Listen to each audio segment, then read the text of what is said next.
Hi, welcome to my channel Lois Codes, where I talk about coding, career growth, finances, and really everything else. It's me, Lois, and I really want to talk today about my first talk. I was a code newbie at the time, and I really did not know what I was doing. So we're actually going to be focusing a lot of this, not only reviewing my talk, but actually learning what not to do when giving your first tech talk.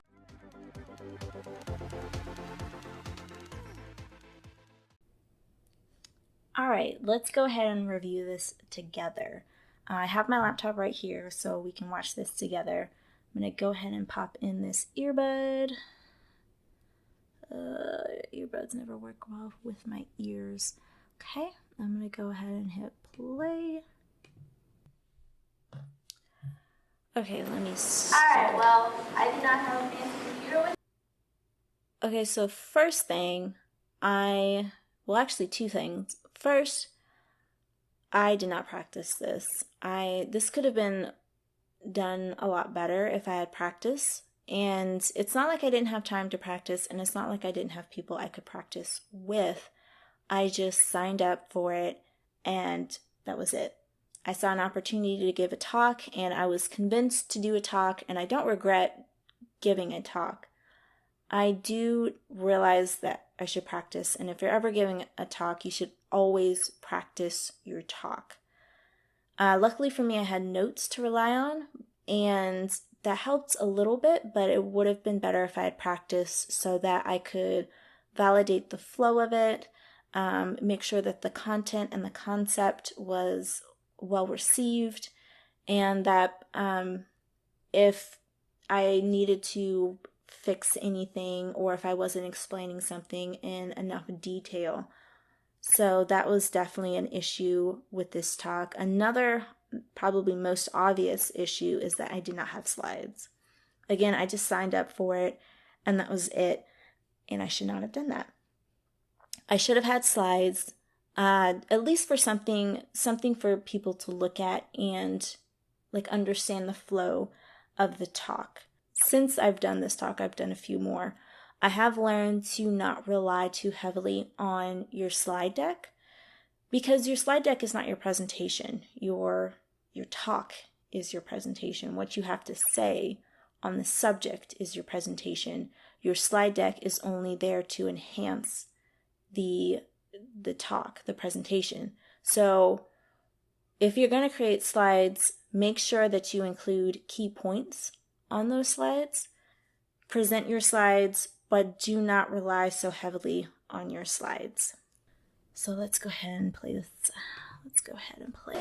But I still have a lot of knowledge, at least I hope it. My name is Lois Harris. I feel like I was really coming off more as myself than somebody who was really nervous and rigid. So this is still very good though, because I am introducing myself. I'm letting people know who I am and what to expect from this talk. Since I didn't have slides, I was just able to talk more freely and more open and kind of just bring out my personality, which is just as important as the content you're presenting. Because if your content is really good, but you're really dry, that's going to show off and people are going to really read that. But one of the reasons why I did better than I expected because of my personality was shining through. So one thing that really helped me give my talk and really helped shine my personality through was that I had friends in the audience. So I had somebody to talk to, I had people to talk to. If I was feeling nervous or unsure of myself, they kind of gave me that look of reassurance. And if you don't have any friends in the audience that, like this is at a conference, and you just travel to that conference and you don't know anybody there, then it might help to just pick a few people out of the audience and try and build a relationship with them. We'll discuss finding projects first. So one great resource that I found was Mackenzie Child. He did 12 apps in 12 weeks. Okay, so one thing that I also thought I did well was I knew my audience. I knew that I was talking to code newbies at different stages of their coding journey. So those who just started out and have been learning a language for a little bit, but is looking for something more. So I talk about projects. People who've already, worked on a few projects, what else can they do? I talk about algorithms. And those who feel really confident in their skills and are looking for a job, I talk about practicing the technical interview. So I gave a range of things that was a part of my talk. And I made sure that my audience, the code newbies, got the most out of what I was presenting. So know your audience when you do give a talk, know who you're talking to, and when you do practice, make sure that if you're practicing in front of friends or other developers, the kind of people that you want to talk to so that they can better understand how your talk should flow. And if you are giving a talk at a conference, then you should be practicing at meetups. So, like if you were talking about a certain framework, then go to a meetup that is centered around that framework so that you can get good feedback from those individuals before you go to that conference and present there. That they're working on, current projects that they're working on. So if there's anything that you're really interested in and they have it listed on their website, I definitely suggest checking that out. Again, they have a mixture of JavaScript and Ruby on Rails, so it's really just whatever. Something that I'm actually really proud about is my projection. I'm actually normally soft spoken. I have to repeat myself a few times because people don't hear me. So I'm very proud of how well I am projecting my information. Really comfortable with projects is something from GitHub. It's called Awesome for Beginners. So if you're if you're not too comfortable with GitHub, or if you're still struggling with GitHub, Awesome for Beginners is a really great resource. The speed at which I talk is pretty consistent with the way I would talk at work. Projects, working projects, and contributing to projects, and so on. A great place to practice algorithms, I think, is HackerRank.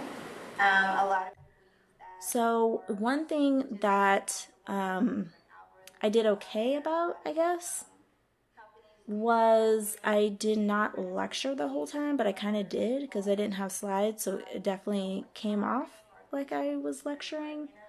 At least you can kind of feel that way because I was just talking the whole time. I wasn't able to really present anything because I didn't have slides.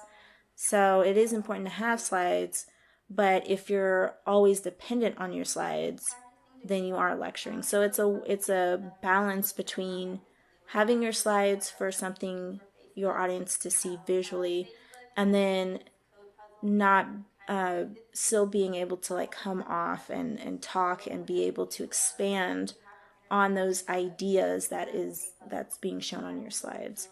So I feel like I did lecture because I didn't have anything else and it was just me. So, I did the best I could with the resources I did not put together. So, I learned since then to have slides, not depend on my slides, show code if code is needed for my presentation, and just have fun with it. So, I definitely learned since then. you can sign up for practice interview, and you'd actually be interviewing with another person who's kind of preparing for an interview. You'll get a list of questions and answers, and they'll get a list of answers and questions. And you kind of go back and forth programming and asking questions. So that's a free resource. You kind of just sign up for a date and time, and you can just go back and forth until you kind of feel comfortable and prepare for that interview. So that's pretty much all that I have. Everything else is on the Google Doc that I provided. Again, my name is Lois Harris, and I'm here to help Yay! code. Okay, yay! And all So, another thing I did not do was leave time for questions. To be fair, I didn't think I needed to.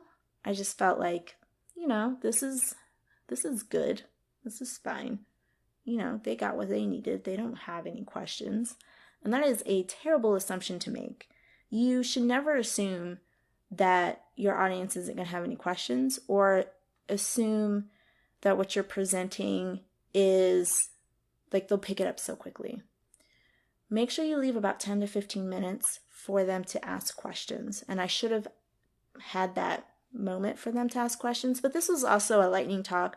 I don't think there was a lot of time. No, I had plenty of time. Never mind. I had plenty of time. They could have asked questions. So I should have left some time open for people to ask questions. Even though the talk was very simple, you should never ever assume that people aren't going to want to ask questions. No matter how simple you think your talk is, leave time for questions.